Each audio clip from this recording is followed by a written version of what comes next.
going on, everybody? Welcome into the Bulls Report. My name is Patrick Siepman, and coming up on today's show, we're going to be diving into all of the UDFAs that the Bulls signed after the 2025 NBA Draft. We got some shooters, and we're going to break down both of these players here in a second. But before we dive into it, if you guys could hit that subscribe button today.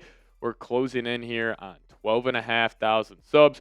We just need 269 more of you guys to hit that subscribe button today. So if you guys want to stay up to date around everything on your Chicago Bulls this offseason, free agency, the trades should be crazy. Shams Charania said this could be the craziest offseason of all time. So if you guys don't want to miss a thing, hit that subscribe button today and help us reach 12,500 subs.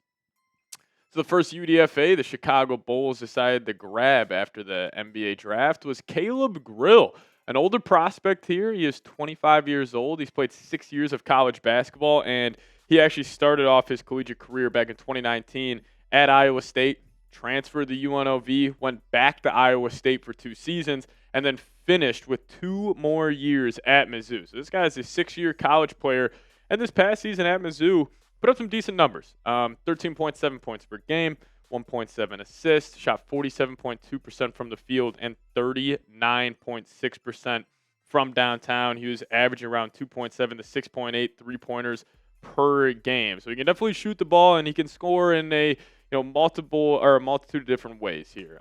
He can get to the basket, use his body pretty well. He does have a mid-range game, and I think the one thing that he'll offer the Bulls, and specifically for the Summer League team, is just spacing out there on the floor. He is undersized for the position and tends to have defensive lapses, but I think this is somebody who the Bulls would just bring in to help space the floor during the Summer League, because you do have an athletic wing now in Noah Senge, who's going to be playing probably a whole lot during the Summer League, and if you want to make his job easier, allow him just more space on the floor to create, get some shooters around him. So I like this pickup of Caleb Grill here. Also, awesome name, Caleb Grill, and he's also got some sweet hair. So I'm a fan of this pickup, but I'm also a fan of this guy, Wooga Poplar. What a fantastic name that is as well. But played his last year at Villanova. Now, he did start off at Miami for his first 3 seasons of college basketball. Didn't play a whole lot during his freshman campaign, only 8.6 minutes per game, but he jumped up to 23 his sophomore year, 31 minutes his junior year, and then this past year at Villanova, almost playing 32 points a game. But again, this guy is a shooter as well. Each of the last 3 seasons in college basketball, shooting over 37.5% from downtown, putting up about 4 3-pointers a game. And this past year at Villanova, solid numbers: 15.3 points, 7 rebounds, 1.3 steals, and he shot 46% from the deck. And specifically this past season, shot 38.7% from 3. And on his career, he's actually an 84% free throw shooter. Also averaged about a steal of game as well throughout his first 4 years of college basketball. But both these guys can shoot the ball. They're both 38+% 3-point shooters. Their final year in college. So I think this is just a spacing play for the Bulls, because obviously you got a guy like Senge. He, one thing he can do very well, even though he is a very, very raw prospect, he can get to the rim. He can dunk the ball. He's a great cutter. And I'm curious to see who the Bulls are going to bring in for the point guard spot. Maybe it's a DJ Stewart. They bring him back. I know Bulls Summer League legend Javon Freeman Liberty won't be joining the group, but that would be pretty cool as well. Also curious if Modest Buzelis is going to play at all. I would like to see Buzelis just for maybe a game or 2. You're obviously not going to run him the whole Summer League. But still, I like the Bulls just adding these shooters here. Probably be your maybe you're starting 2 and 3 guard, and they got a Senge in there, maybe a little DJ Stewart, and the 5-man, maybe Sanogo's back for the Summer League, but I just like the Bulls adding shooting. Just help space the floor in Summer League, and also Summer League, ugly basketball. A lot of these guys are obviously going 110% defensively, trying to make a roster, and Summer League hoops, it is definitely the ugliest brand of basketball you will see. So having some shooting out there definitely does help. Now, if you guys want to welcome the new guys to the Chicago Bulls, hit me with a C-Red down below in the comments section. Let's give them a warm welcome here. So if you guys could comment C-Red down below in the comments section. Welcome Wooga Poplar and Caleb Grill to the Chicago Bulls.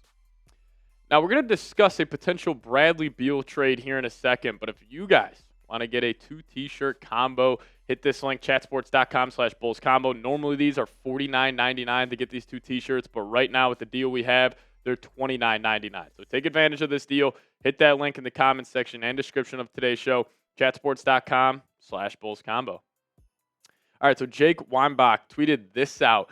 And he's been pretty on top of the latest NBA rumors, and he connected the Bulls to actually Bradley Beal, saying the Bulls are a potential landing spot for Bradley Beal as the Suns actively explore avenues to part ways with the three-time All-Star. Beal does have a no-trade clause in his contract, but Phoenix is reportedly preparing to offload the veteran guard, whether that's through trade or a record-breaking buyout this offseason. So I was trying to just imagine what a trade could look like for the Chicago Bulls. And with a guy like Bradley Beal and, him having one of the worst contracts in NBA history, it's definitely tough to find out what a deal could look like. So this is the best I could come up with. You obviously got to somehow match his salary.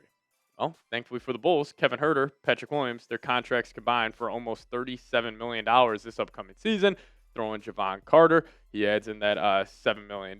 You can get to that $53 million figure just around it to make the trade work. But obviously the Bulls taking on that contract, taking on Bradley Beal, one of the worst assets in the league, the Bulls would be acquiring a 2027 first-round pick. Now, would the Suns be willing to offload another first-round pick, considering they just sent their 29 first to go acquire Mark Williams? I have doubts on that. But also, I have doubts on the Suns just wanting to play Beal, Jalen Green, and Devin Booker. Like, those are three shooting guards that all need the ball in their hands. And you're just going to let them all three of those guys go put up 20 shots a game? I find that unlikely. Now, could they just keep Beal on the roster and just be like, hey, you're just not going to play. We're just going to have you sit at the end of the bench, and we'll ride out this contract for the next 2 seasons. But I think the Bulls should consider this deal. Like, you're not really giving up any valuable assets. I guess you can maybe consider Patrick Williams. Still being young, could develop into a nice 3-and-D player, but we obviously have not seen that whatsoever. And the one connection I was thinking about with the Bulls and the NBA draft and Bradley Beal, well, they traded down 10 spots to get cash considerations. So could the Bulls buy Bradley Beal out possibly? Or if you trade for him and you would buy out the $110 million left on his contract, I find that incredibly unlikely that Jerry Reinsdorf would even consider that. Does Jerry even have that type of money to buy out Bradley Beal? I have no idea. But I will say it was interesting. The Bulls, apparently it's reported they picked up around $2 to $4 million from the Lakers to move down 10 spots. Maybe that was in their long-term plans where it's like, all right, we're going to move down. We're going to go get a guy Lachlan, and then we're going to go trade for Bradley Beal, buy him out just to get that extra first-round draft capital from the Phoenix Suns. But also, if the Bulls do trade for Beal and Billy Donovan, they had a connection. They played with each other back when Beal was at Florida. So I don't know why the Bulls would be interested. I would maybe only guess because they could get this 2027 first-round pick. But I'll ask you guys, what would you do? Would you accept this trade? Are you giving up Patrick Williams, Kevin Huerter, and Javon Carter for Bradley Beal and a 2027 first-round pick? Give me an A for accept or give me a D for decline. You guys, let me know your thoughts down below. And also hit that subscribe button on the way out. Help us reach 12,500 subs here on the channel. We'll see you guys next time. As always, go Bulls.